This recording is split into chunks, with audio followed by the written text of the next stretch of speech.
You ready for this? Welcome home, Froch!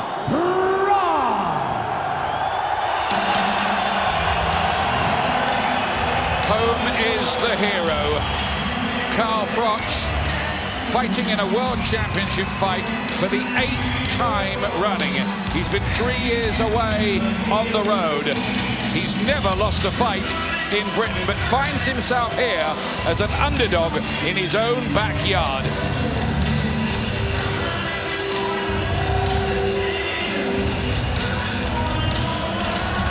The whole crowd here on tenterhooks, and at 34, Froch is reaching out for a bit of British boxing history. Looking to become a 3-time champion in history of British boxing. Only Bob Fitzsimmons many years ago, a century ago or so, Lennox Lewis and Duke McKenzie have done that.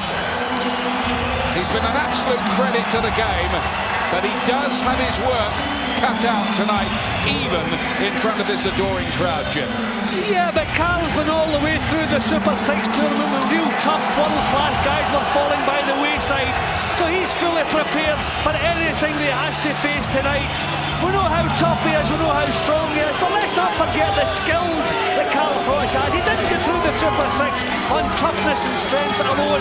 He has a tremendous jab, and something we have to remember, he is a phenomenal 12-round fighter, and that's maybe his biggest asset tonight, because I think it's going to take some time to get himself into the driving seat tonight, and I think he can do a lot of damage in the second half of this fight.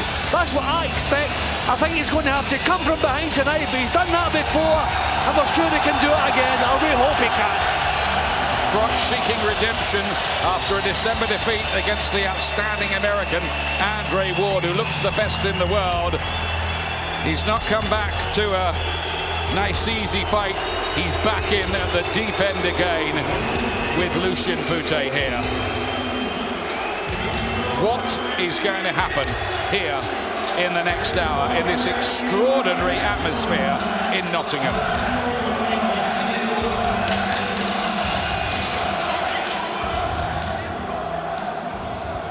And now, ladies and gentlemen, please welcome the champion, Lucian Bute.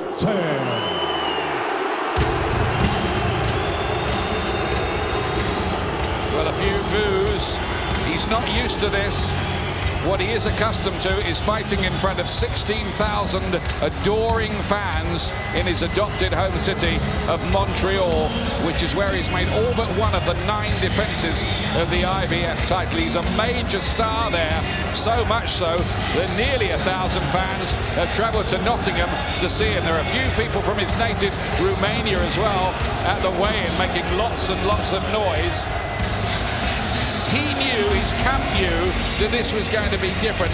They prepared him mentally for the kind of reception he might get here.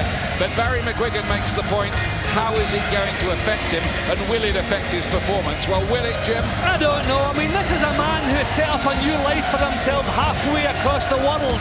His whole life, never mind his boxing career. But this guy has skill, speed, power. He's a southpaw, he's unbeaten. Have I missed anything out? For heaven's sake, what is Froch biting off tonight? This is going to be the toughest night of his life, but we have to remember this guy has not fought at the same level Froch has fought at. He's boxed at a level where he can keep opponents at arm's length. He's not going to be able to do that with Froch. Froch is going to get close eventually, and what's going to happen when that happens, and this guy finds himself under pressure against a man like Froch. They call him Le Tombeur, which roughly translates to the Demolition Man. And he earns that reputation. In 10 world title fights so far, he's stopped 8 of his opponents. But Jim's right, he hasn't been in with any of the Super 6 guys yet. Kept himself out of that tournament, but aims to prove a point here. Now then, what does the tail of the tape tell us tonight? Calling it no easy way out.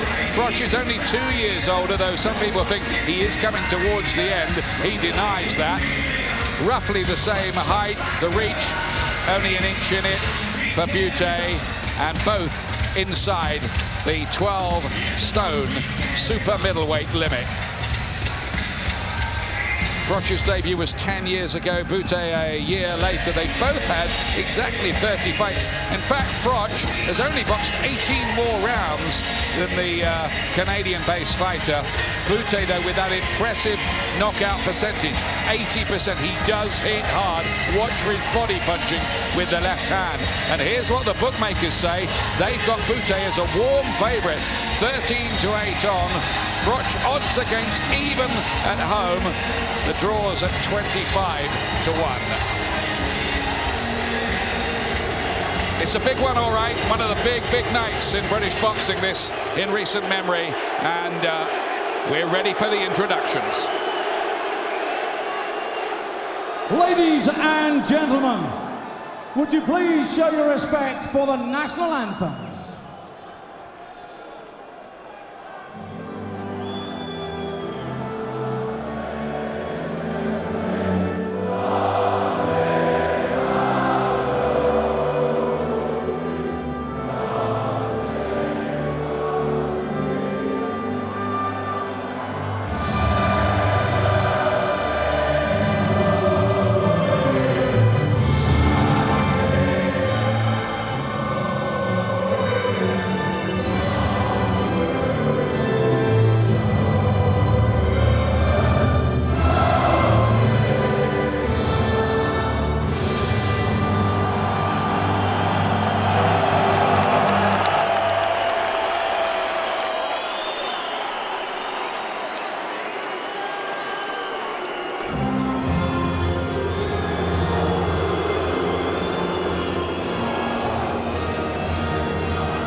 Ladies and gentlemen, this is the moment you've all been waiting for.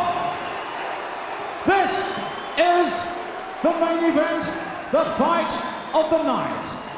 Eddie Hearn from Matchroom Sport in association with Interbox proudly presents 12 rounds of boxing for the IBF Super Middleweight Championship of the World.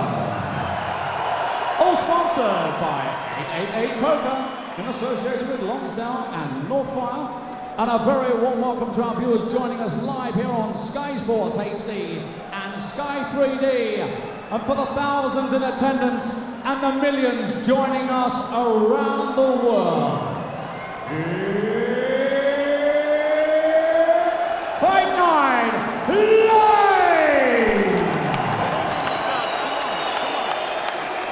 All the officials have been appointed by the International Boxing Federation in association with the British Boxing Board of Control. Stewards in charge, Charlie Giles and Dave Roden.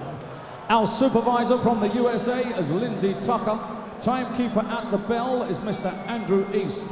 And our three scoring judges, Howard Foster of England, Benoit Roussel of Canada, Steve Weisfeld of the USA.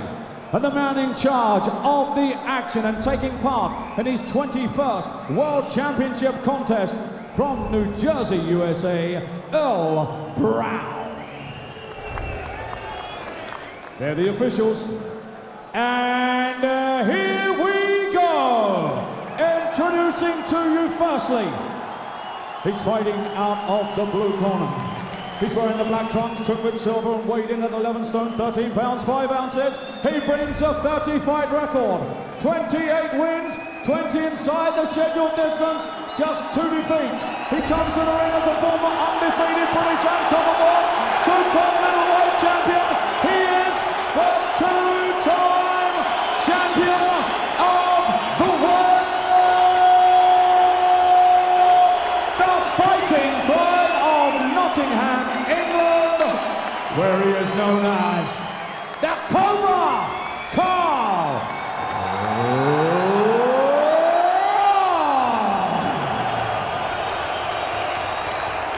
And now, the champion is fighting out of the red corner, wearing the red trunks trimmed with silver, weighed in 11 stone, 13 pounds, 12 ounces. He is undefeated. 30 contests, 30 wins, 24 inside the scheduled distance. As he makes his 11th defense of the title, he comes to the ring as a reigning and defending IBF Super Middleweight Champion of the World. Originally from Romania and fighting out of Montreal, Canada, ladies and gentlemen, the champion, Lucian Bute!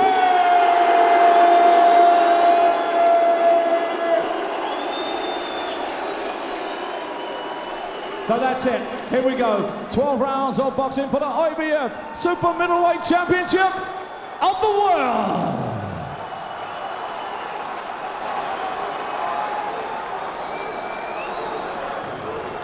Lucian, you receive the instructions in the dressing room. Obey my commands at all times. Protect yourselves at all times. Touch them up, go to your corner. All set to go. You've heard all the talk and all the build-up to this fight. Froch looking for what might be the most exceptional performance of his career. He is the underdog here. The well-respected magazine Boxing Monthly has Bute as #1 in the world, even above Andre Ward. He's in the red trunks, the Romanian, based now in Canada. Southpaw with a big, snappy jab and a booming left hand. And that's why Froch has to be a bit careful not to walk into that, because it is potentially a knockout punch, even though Froch has never, ever been stopped. And as far as we can detect, only floored once in his career by Jermaine Taylor. He can't trade on that indestructibility. He's going to have to be a lot cuter than he was with Andre Ward, Jim. Yeah, definitely. But he's going to have to impose himself on Bute, maybe the way he didn't do against Ward. The way he boxed in the last couple of rounds against Ward, he's going to have to do that tonight. He's going to have to do it earlier. That wild stuff there from Carl, he's taking chances. They're letting his right foot get in front of his left with that attempt. Now, the referee's going to be strict. We'll find that out already. I mean, I didn't see too many rules being broken there. No, nor did I, but Earl Brown wanted to impose his authority straight away. The battle of the jabs is interesting here. If Bute gets that southpaw jab going, Froch could be in trouble. He has to bring his own left lead into play in this fight. Something, again, he couldn't do at all with Ward. Ward wouldn't let him. But you see Bute moving in the anti-clockwise direction, getting his right foot outside Froch's left. That's the way a southpaw wants to move. That way, he's got balance, he's got a good shot. Beautiful left hook from Froch, bang on the chin. And he wanted to hold on a bit after that landed as well. Bute, there was one fight on his record against a fellow called Andrade where he fell apart and was rescued by the referee. Some disgraceful refereeing. He got the win, but was given forever to recover. Well, Froch is prepared to take chances, and that's what he's going to have to do tonight. Bute looking to respond. There's that big left hand coming in from Bute, but Froch has done okay so far in this opening round. There's definitely one shot buzzed Bute up a little bit. Some people do wonder still about his resilience in a long-distance battle. I think Bute came in tonight thinking Froch would be easy to catch with punches, but he's not. He does make basic mistakes defensively, but he's not easy to catch, and he's coming back with good counters here. Leaping in with the right hand usually the honey punch for anyone against a southpaw, in theory anyway.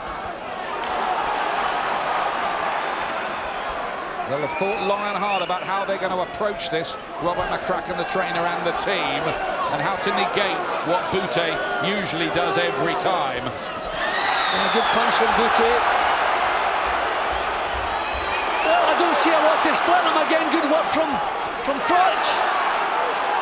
both taking chances. I think this is going to be better than even we expected. Walked onto a left hand in that exchange, Froch, but I thought he did okay in that opening round.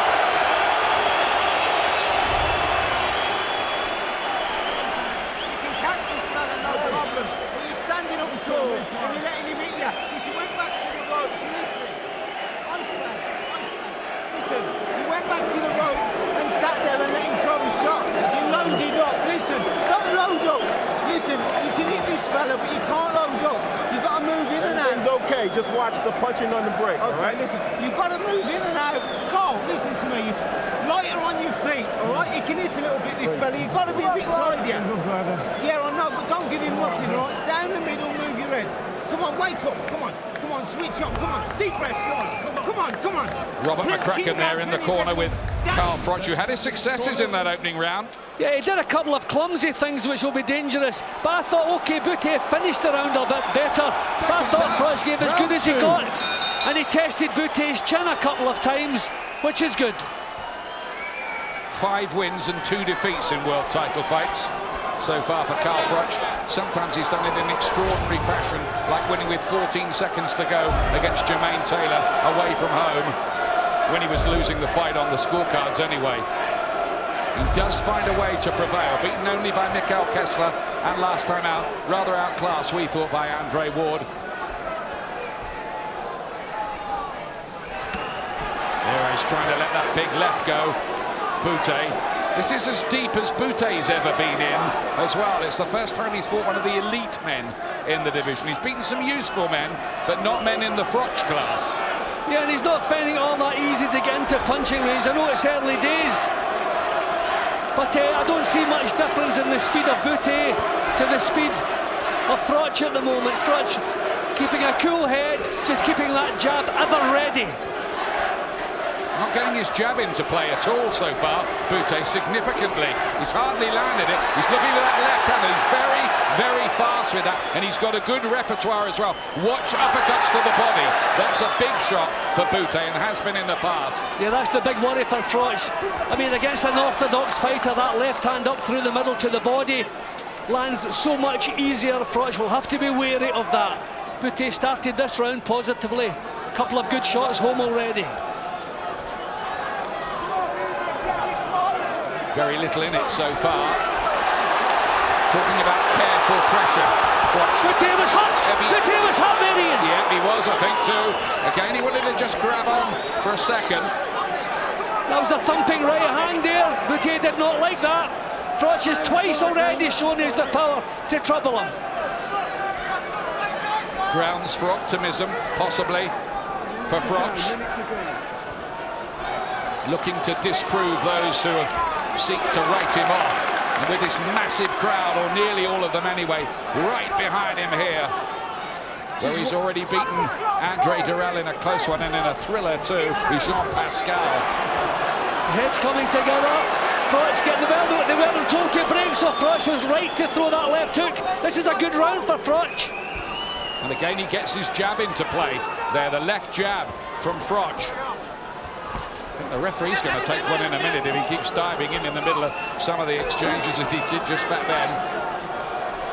Bute can't get himself close. Little chopping right hand, but Froch comes back with a better one. Good right hand from Froch as well there too. And again he stops Bute from thumping that left hand into the body. If he can plant doubts in Bute's mind, that'll be a big thing, because this guy's been oozing confidence for a few years.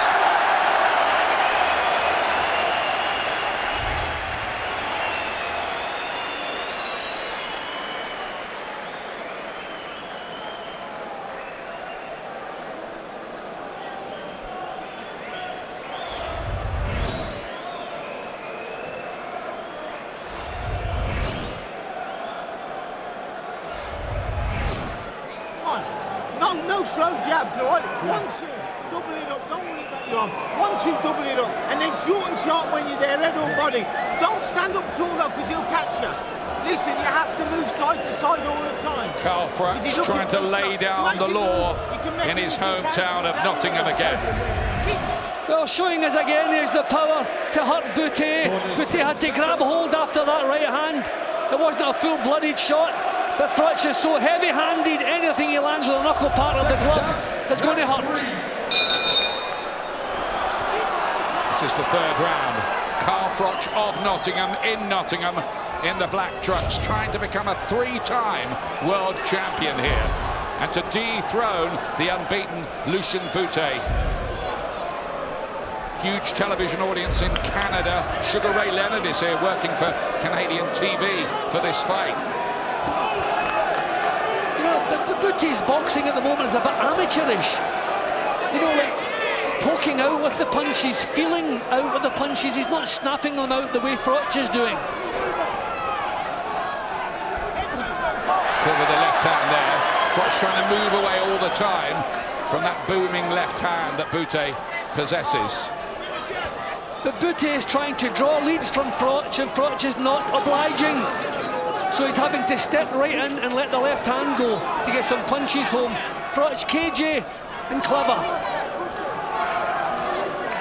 Froch with the badge of his beloved Nottingham Forest on his trunks on the side of them. Anyway, took a couple of left hands, but then a combination as he worked close in. Fast punches, buzzed him up again there. And Froch goes to work again here. And hammers in right hands and lets him go. Bute's in trouble here, taking some heavy shots. This wasn't in his script. And could this be a big, big night again for the amazing Carl Froch? His legs are gone. His legs are gone. He's all over the place. There's still a minute and a half to go, Ian. Can he get through this? He's just looked as if he's had a bit of a dodgy chin here, Bute. And these quicker punches that Froch has been working on in training are working for him. A fast combination. They weren't loading up with power when they did it in the gym, but I think he is in here, you know, because he knows he can hurt this guy now. And he's wading away here, thumping them in, Froch. It's all Froch early. And a big uppercut with the right hand. That time, Bute just can't get going, and he might even be taken out if he's not careful here. Finds a left hand by way of counter. He's in crisis, the champion. This is tremendous work from Froch. He's walking through, but Bute's gone. This is a big round for Froch. Bute coming back into it a little bit now. But his legs are weak. So there's no great power in his shots. Tremendous onslaught from Froch. Some fighters, and again he's hurt him. Three-punch combination, fast stuff.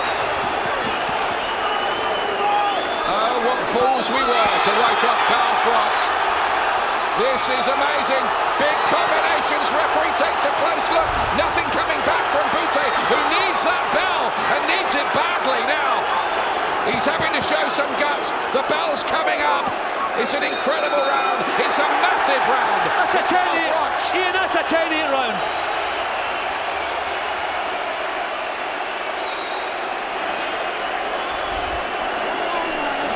You're saying 10-8, are you, that round? There was no knockdown. It was so one-sided, Ian. It was so one-sided.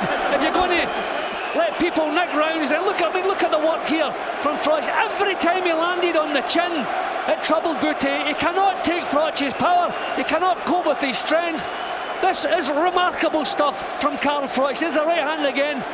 Well, there's nothing wrong with Bute's chin, I'll tell you that, because a glass chin would not have survived the punishment that was dished out in that round. Look at that. That punch shook him right down to his boots. But we did see him fall apart against this guy Librado Andrade, who's only modest, fringe world kind of level. But that might have been exhaustion. You've seen somebody like Mayweather fall apart like that. You haven't. But the fact that he took those punches in, there's not a great deal wrong with his chin. Yeah, he came through it just. Round 4. It's a great round for Froch, but now he's got to do it all again. A minute's rest. Was that enough for Bute? How long before Froch rocks him again and gets him going again? It's not at all what most people were predicting here.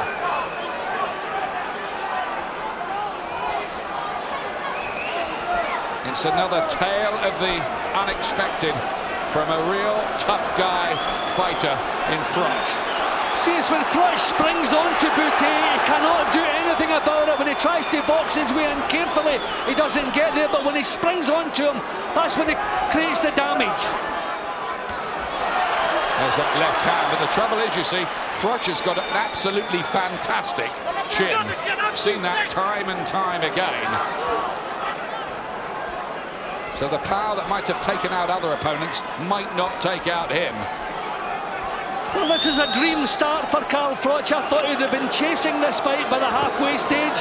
Quite the opposite, he's dominated. Repeat it, never got the jab into play so far, Bute, not once. And that's been vital for Froch.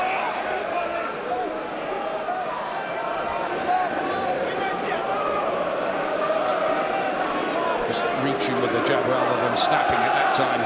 Froch has to keep the concentration levels all the time. I think this is the kind of opponent who's dangerous every second he's in there, Bute. Well, I think he's a worried man at the moment. I think he would like a couple of quiet rounds just to get his head clear. Look, every time Froch takes it to him, he takes it away from him. Bute did get him with a good solid looking left hand and another one to the body again. No effect on Froch, who just sucks it up. But I'll tell you something, they thought, the Bute camp, that speed was the key. They thought they were way too fast for Froch, but the hand speed of Froch has troubled Bute right the way through. It's the fact that he's moving right in with the punches, he's not reaching with them, he's actually charging into Bute, so Bute can't get set for counter punches, and Froch getting power into the short punches. Good work here from Bute, coming back into things a little bit. But how soon before Froch gets him going again? It's a long way back in a way for Bute here. This is the kind of crisis he hasn't really had since the Andrade fight late on, and again those big booming shots on the right hand. Bute took that as well. Bute cannot continue to take these shots. He's going to get knocked out here. He's out of it already. His legs seem to be gone, but he sucks it up, and his conditioning has got him through to this point. But Froch can smell blood here. Oh, and a big shot. Rocks the head. Is the referee stopping? Is it the bell? Oh, it's the bell. It's the bell. In there. I thought for a moment there the referee was going in to stop. There's some damage by the eye. Hardly knows where he is, Bute. Couldn't find his way back to the corner in all that. We couldn't hear the bell, such was the noise. There were so many punches going in, you wondered if the referee was going to dive in.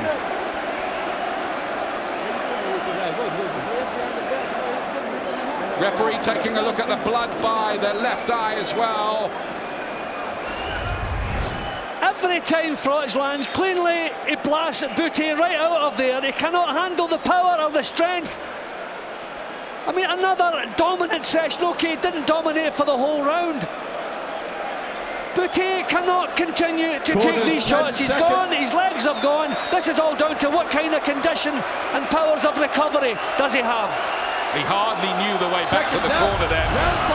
A minute might not have been long enough, I don't think.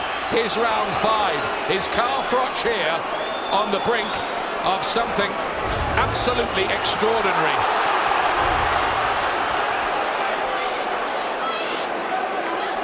He has been an underrated fighter, there's no doubt about that, particularly earlier on in his career. There's that blood around the left eye now of Bute, who's showing great courage to stick in with this. Yeah, but there's no question who's in the driving seat, is there? None at all. Absolutely none. Froch is in fire, so whatever Bute throws at him, he'll just walk straight through it. I think you said it there. It's a Nottingham Forest fire, isn't it? That's what we've got here. Oh, it's that right hand! The referee might have stepped there. There's more. He's stopped it this time, surely. He goes sacks against the ring. Now he's going to give a count. There are people who've got in the ring. He can't go on, Bute. He can't, surely. No. Eddie Hearn got in the ring and it's all over. The tension's around. It's all over. It's over. Carl Froch, once, twice, 3 times a champion. Still the Sheriff of Nottingham. And that was quite amazing. Well, he talked that he would do it. Not too many people believed he would do it. I don't even know how many people close to him believed he would do it. But it shows you the difference between boxing in the First Division and boxing in the Premier League. Wonderful performance from Carl Froch. People asking, has he come to the end of his career? Quite the opposite. That is the best performance of his life. Saved it for a special night in Nottingham. There's Rachel Cordingley, his model partner, Eddie Hearn, who got into the ring. The referee hadn't actually stopped the fight at that time, by the way. He was still delivering a count, and then amid the chaos, the referee didn't make it exactly clear, but it's over. It's definitely over. The corner walked over Larousse, the trainer, and retired Bute anyway. It's all academic. What a win. That was one of the greatest wins ever I've seen from a British boxer, and against the bookmakers' odds too. Yep, and it was from start to finish. Did not lose a round up to that point. Dominated. I gave him a 10-8 round. And the third, complete domination. Wonderful performance. We knew it was top league, but I did not believe he still had a performance like that in him. He told us he would do it. We'll believe him the next time. Confounds the critics and proves that this is a fighter who will go down in British boxing history and will have a legacy. What an amazing, tough guy fighter. Wonderful tactics. Huge credit to Robert McCracken, the trainer, and Froch for devising these. He was just way too much for Bute. That punch finish that the referee could have stepped in any time now, and Bute was on the ropes. The referee must have decided that the ropes were keeping up, so it was a knockdown, but this was dangerous in here, entering the ring. Everybody thought he'd stopped the fight, but then the referee started counting, but there was no way Bute could recover from that. But this time, he seconds had already walked into the ring to call it off. But look at the punches. Froch would just not be denied tonight. Bute, such an emphatic winner so often in Montreal. You said it, Jim. He moved into the Premier League tonight in with one of the top guys, and Froch took him to school and blasted him out of the argument in 5 rounds. Well, Ian, we're told there's a return clause. Do you think he'll want it? Well, that's a very good question. There is a return clause. They can do it again in Montreal, but Froch just looks as if he packs too much power for this fella. Referee, I think, the referee should have stopped it there. That was silly referee even bothering to count there. Okay, the ropes kept him up, so it was a knockdown, but wave that off. The man is going to be seriously damaged. Just wave it off right then and there. I can see why Eddie Hearn, the promoter, ran in the ring like that. You see in the background, the referee still hasn't stopped the fight officially. He's delivering a count. While he's staggering, while he's staggering along the ropes. Shouldn't actually be in the ring, but the referee's body language was very confusing. The trainer walks over, says, look, don't bother with all this. We're retiring him anyway to save him. I mean, really, the referee should have stopped the fight before. But what a win for Carl Froch. That was spine-tingling stuff. Doesn't fight Andre Ward again after that. Yeah, but with that attitude and those kind of tactics, we're back on this. It's Carl Froch's world again. The thing is, he can choose who he wants to fight.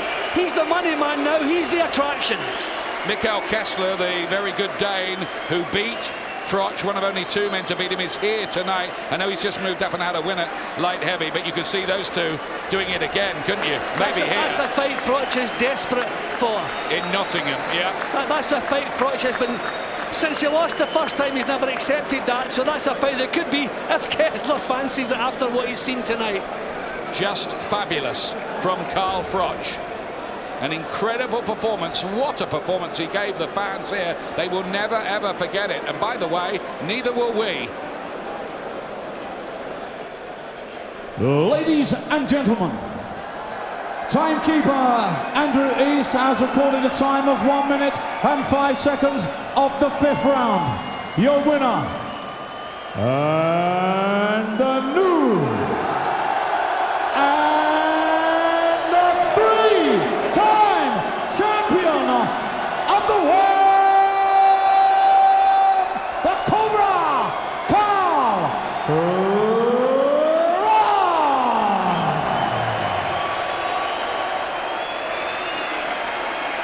A standing ovation, one of the great performances by a British boxer. Carl Froch, a 3-time champion of the world, is crowned IBF Super Middleweight King. Takes the applause for Lucian Bute. And that was simply breathtaking from the Cobra. 10,000 people still on their feet. The belt round his waist will have reaction, and we'll be hearing from the Cobra in just a couple of minutes' time.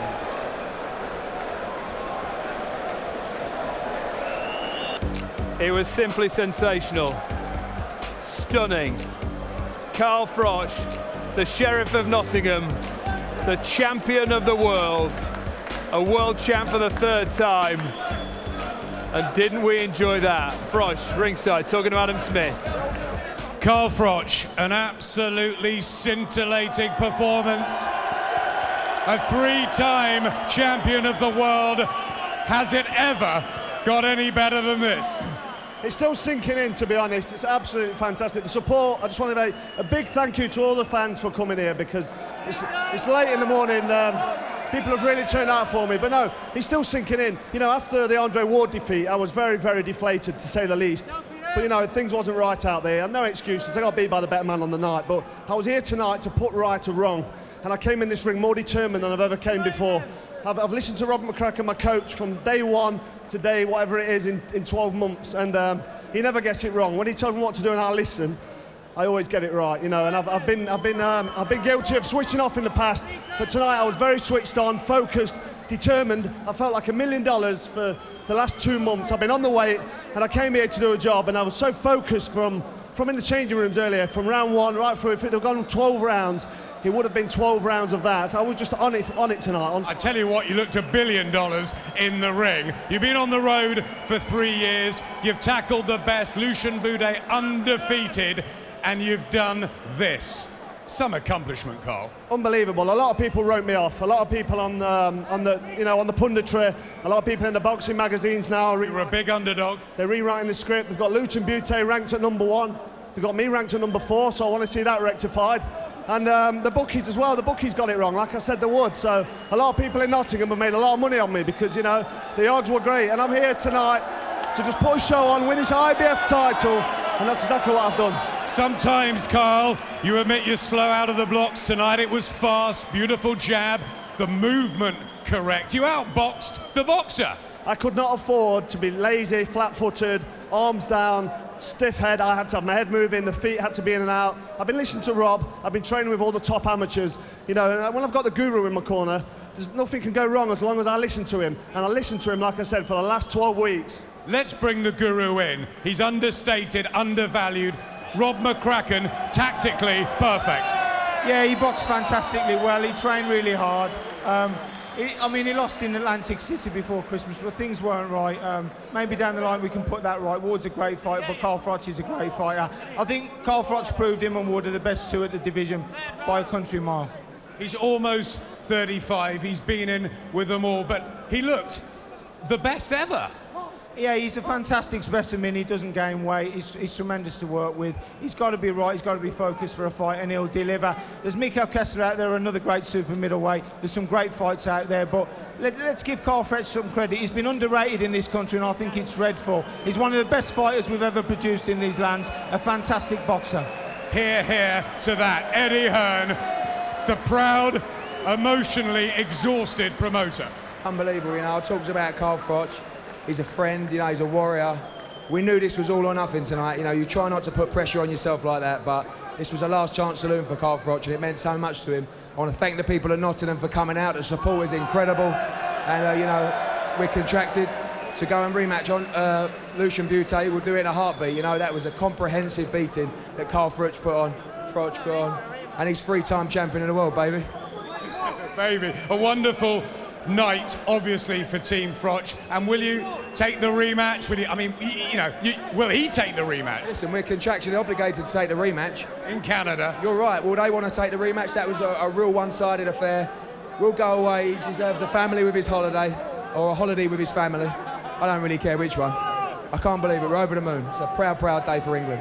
I tell you what, we've had boxing on Sky Sports for 20 years. Frank Bruno beating Oliver McCall at Wembley. Ricky Hatton dethroning Costas Hugh back in 2005.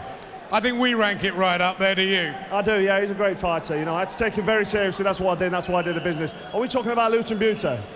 We're talking about Carl Froch. All right, okay. I'm the man, yeah. I want to give big respect to Lucian because, you know, he's a great champion, undefeated world champion. And everybody's saying how great he was and how tough he was and how he can punch. Let me tell you, he can punch. He hit me with some good shots in there. But I took them and I came back strong and I did what I had to do. I can't say anymore. I'm just feeling so elated and so fantastic, so happy. Eddie Hearn, he's brought me here and got this place packed out as well as I have. Rob McCracken, it's not just me in there. I know Rob climbs down the steps when the bell goes, but I do what he tells me. So that performance, I'm giving it to Rob. I want to ask you one more thing. What's the secret? What's deep inside the Carl Froch arsenal to keep you performing fight after fight? You know what? I've got the desire. I've still got the desire. I have conversations with Eddie Hearn at length and his dad Barry, and you know, they talk a lot of sense and they talk from the heart. And so does Rob as well, for that matter. And he goes in there, and because of the people I've got around me, that's what drives me on. I've got my little boy Rocco, I'm fighting for him, fighting for my beautiful partner Rachel. I've got a fantastic family, so tonight I came here to do it for myself, nobody else, and that was the difference tonight. I had to prove to myself because it was all or nothing. If I lost tonight, I was going to announce my retirement. That's how close it was. But with a performance like that, I'm just so excited about the future, it's unbelievable. I can't think of a more deserving fighter who has now written his name in British boxing history forever. Well done, Carl. Thank you very much.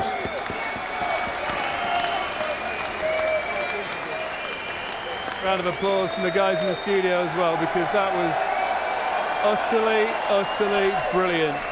Take the applause, Carl Froch. You deserve it. Lucian shots with 3 shots. Lucian throw a jab. He boom, boom, boom, quick straight in with a quick combination, 1, 2, 3. And so on that shot, Lucian did to say, hey, what's going on here? Rob McCracken said last night, we talked last night, he said, you know, the one thing he had to do, he's a slow starter, is jump on him from the off. It was a little bit ragged, his work, but it was very physical. What was very apparent was every time he landed square on Bute, he shook him to the floor. Every single time, and he'd done it off the back foot by making Bute miss and then cracked him. And the left hook in particular worked a treat because Bute's right hand was down. But we didn't think round 3, one of the rounds of the year, wasn't it? Ah, well, you know, he goes straight in at him. He knows he's going to hurt him. He knows he's not up to his sort of punches. So then he can just let go. He can let the punches go, keep throwing them. And look, Bute trying to hold. Froch knows now that this job's done. We saw Bute was hurt because he was trying to hold, but then he kept pulling away and moving his head up and down. And every now and again, Froch would land that left hook in particular, and then the uppercut near the end. The problem that Bute did was he didn't throw back. You know, he's trying to cover up, but he's not throwing back. He's allowing Froch just to tee off. You can't let a guy that punches as hard as Carl Froch. He was so badly hurt. You'll always go to form when you're hurt. We saw him against Andrade, and when he was hurt, he was looking at his corner, he didn't want to know. Brilliant. Let's go round 4 and 5 and just talk us through this, because the pressure just kept this is coming really, on the rating was on the wall at this stage, David. He was hitting him and his legs were going, and everybody could see it. He was shaking him to his boots, and it was only a matter of time, and he was firing shots from all angles, and you could see Froch knew there and then at this stage, I've got this guy. And Bute staggered back to the corner. I mean, he's gone. It's only a matter of time. The one thing that he does, he's not got a poker's face. When he's hurt, you can tell he walks back, he staggers back. Yeah. He's trying his hardest to hustle, but he's not a good hustler. We saw that this is when the Andrade fight, how badly, you know, how badly he fell apart when he got. And here we weren't. Should have been knocked out. At the end of this fight, Glenn, we weren't sure whether the fight was over or not. The referee didn't make it clear he was going to give him a count. In fact, he did count him, but Eddie jumped into the ring. He did jump in there. No, Eddie jumped into the ring. It could have caused a disqualification. It could have caused a disqualification. But look, watch the ref jump in now. He jumps in as if to stop it. But he counts him, Glenn. No, I know he does, but watch when he jumps in. I mean, that was a legitimate, the way he jumps in there. The guy is out. Yeah, but I think Bute is out. Then he decides to give him a count. It's bad refereeing, I think. What Eddie saw was Lucian's cornerman get up on the apron with the towel. So he thought they were going to throw the fight. Let me tell you something, Johnny. I was in the rules meeting yesterday, and the IBF officials tell us if the